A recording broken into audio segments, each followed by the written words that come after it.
ঘরে বেড়ে ওঠা শিশুরা কখনো সহজে খোলা মাঠ দেখতে পায় না, তাই মাঠে খেলার সুযোগও তারা পায় না। যে জুতো পরে তারা ঘর থেকে বাইরে বের হয়, সে জুতো পায়ে নিয়ে তারা আবার বাসায় ফিরে আসে। তাদের পা কখনো মাটির স্পর্শ পায় না, কচি ঘাসের স্পর্শ পায় না। তারা খোলা আকাশের নিচে ছোটাছুটি করে খেলার সুযোগ পায় না।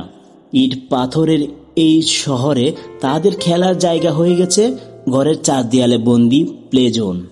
আজকের এই ছোট্ট শিশুটা একদিন বড় হবে তার চিন্তা, চেতনা, ভাবনা।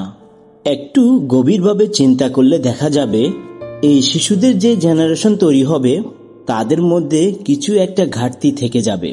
তাদের আচরণ দেখলেই বোঝা যাবে, বা এখনো যায়, তারা ছোটবেলায় কিছু একটা পায়নি।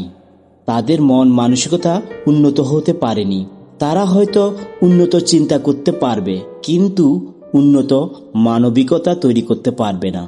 আজকের এই ছোট্ট শিশুরাই আগামীর ভবিষ্যৎ। আমরাও যান্ত্রিকতার মধ্যে থেকে থেকে ভবিষ্যতের জন্য যান্ত্রিক কিছু শিশু তৈরি করছি।